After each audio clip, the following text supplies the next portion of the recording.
Music player वाला photo बहुत trend कर रहा है अभी मार्केट में। जहां देखो वहां पर भाई आपको यही फोटो मिलेगा, चाहे व्हाट्सएप, फेसबुक, इंस्टाग्राम कहीं पर भी देखो यही फोटो बहुत ज्यादा ट्रेंड कर रहा है। मैं आप लोगों को बताऊंगा कि सिर्फ आप एक क्लिक में ऐसा फोटो किस तरीके से बना सकते हो। बहुत ही इजी है, बस आपको एक क्लिक करना है और आपका फोटो रेडी हो जाएगा। कैसे करना है इसके बारे में हम बात करेंगे। वीडियो के अंदर देखो, वरना आपको समझ में नहीं आएगा कैसे आपको करना है। बस एक क्लिक में कुछ ही सेकंड के अंदर फोटो आपको बन जाएगा। तो कैसे करना है, आपको सबसे पहले आ जाना है जेमिनी पे, जेमिनी ऐप पे, जो कि ऐप है गूगल का।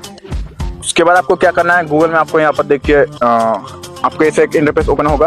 यहाँ पर देखिए प्लस के बगल में देखिए एक आइकन है, इसमें आपको क्लिक करना है। यहाँ पर देखिए लिखा है क्रिएट इमेज, इसे मैं नैनो बनाना भी बोलते हैं। ओके, अब यहाँ पर देखिए प्लस आइकन है, यहाँ पर आपको क्लिक करना है। यहाँ पर गैलरी में यहाँ पर मैं अपना कोई भी एक फोटो चूज कर लेता हूँ, जैसे कि ये वाला फोटो मैं चूज कर लेता हूँ। ठीक है, अभी फोटो यहाँ अपलोड हो रहा है, आपको इंटरनेट के स्पीड के हिसाब से यहाँ पर अपलोड होगा। तो मेरा फोटो अपलोड हो गया है और यहाँ पर देखिए मैं एक प्रॉम्प्ट यहाँ पर जो कि पेस्ट कर रहा हूँ। ये प्रॉम्प्ट दोगे तभी आपका फोटो बनेगा। तो ये प्रॉम्प्ट आपको कैसे मिलेगा, आपको स्क्रीन में मेरा इंस्टाग्राम आईडी देख रहा है, वहाँ पर मेरा इंस्टाग्राम आईडी देख रहा है, उस आईडी को आपको फॉलो कर लीजिए। उसके बाद आपको मुझे डीएम कर देना है, मैं आपको ये प्रॉम्प्ट आपको तुरंत भेज दूंगा।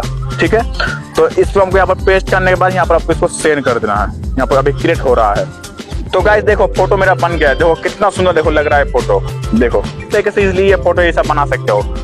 तो मुझे उम्मीद है कि वीडियो आपको पसंद आया होगा। आपको किस तरह का कंटेंट चाहिए जरूर भाई कमेंट बताओ, और ऐसे इंटरेस्टिंग और वीडियो पाने के लिए चैनल को सब्सक्राइब करो।